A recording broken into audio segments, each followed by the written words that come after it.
දුෂානි සිල්වා කියන්නේ අපි හැමෝම ගොඩක් ආදරය කරන දක්ෂ රංගන ශිල්පිනියක්. ඒ විතරක් නෙවෙයි ඇය දක්ෂ නර්තන ශිල්පිනියක්. ඉතින් දුෂානි ගැන වැඩියෙන් මේ පසුගිය දවස්වල කතා බහ කරන්න හේතුව තමයි දුෂානි සචින් ආදර කතාව. හැබැයි මේ වෙලාවේ කියන්න හදන්නේ වෙන කතාවක්. දුෂානි මේ දවස්වල සිරස ටීවී නාලිකාවේ විකාශය වන මායාවී කතාවේ මේන් කැරක්ටර් එක කරනවා කියලා ඔයාලා දන්නවනේ. හැබැයි මේ වෙද්දී ඔන්න දුෂානි සිල්වා සමාජ මාධ්‍ය ජාලවලට මෙන්න මේ වගේ සටහනක් ඉදිරිපත් කරලා තිබුණා. මේ කතාව හිටි හැටියෙම මායාවී ටෙලිනාට්‍යයේ දුෂානි ඉවත් වීම පිළිබඳව. අහන්නකෝ කතාව මෙන්න මෙහෙම තමයි දුෂානි කියලා තිබුණේ. සුබ දවසක් වේවා මා හිතාදර රසික රසිකාවියනේ. මා අද වන විට ඉන්න තැන මේ රසිකත්වය මේ ආදරය මාහට ලැබුණේ සියලුම දේ ලැබුණේ මාගේ ප්‍රේක්ෂකයා වන ඔයාලා නිසා කියලා මම හිතනවා වගේම ඒ ආදරය හැමදාම ඔයාලා මට දෙන බව විශ්වාසයි.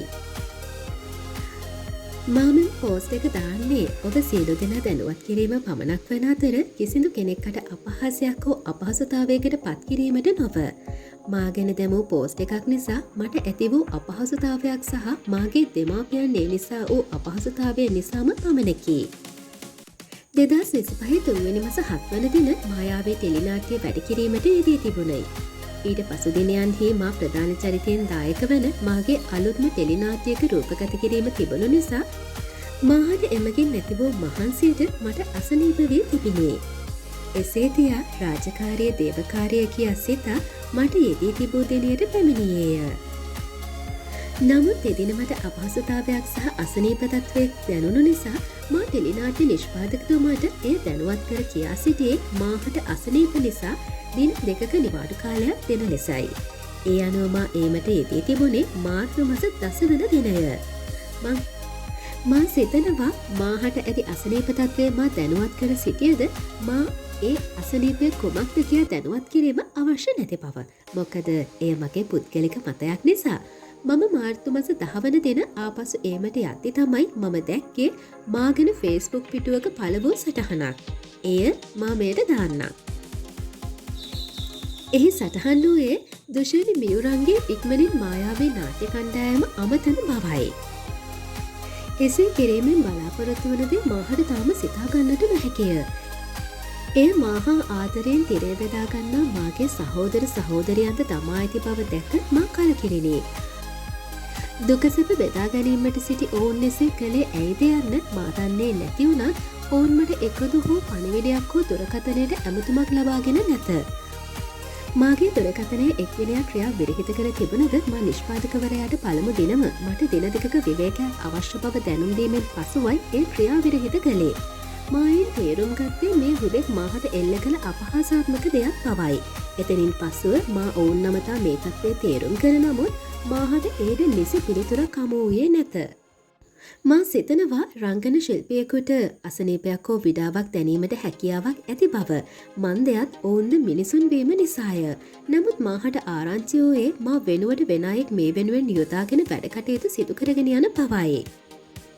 එයට මාගේ කිසිදු හිත්‍රදීමක් නැත. මාහට ඇත්තේ මාගත් දින දෙකට ඔවුන් ඒ තරම් දෙයක් කිරීමට අවශ්‍ය වුණාද යන්නයි. අසනීපයක් නම් කාරුණිකව බැලීම ඔවුන්ගේ මනුෂ්‍යකමය. මේ පෝස්ට් මගින් ඇති වූ අපහසුතාවය මා සහ මාගේ පවුලේ අය දනී. එමගින් විශාල සමාජ මාධ්‍ය ගණනාවක මා ගැන මඩ ප්‍රචාර එල්ල වුණේ. එමගින් නැති වූ අපහසුතාවය නිසා මා ඔවුනට කියා සිටියේ මාහට දීමට ඇති හිඟමුදල මාහට දීම සහ මගේ ගැන ඔවුන් පෝස්ට් එකක් තමා උනදේ අනෙක් අයට පැහැදිලි කිරීම කළහොත් මා මෙයට නැවත එක්වෙන බවයි. නමුත් ඒ කිරීම එයාලා කළේ නැහැ.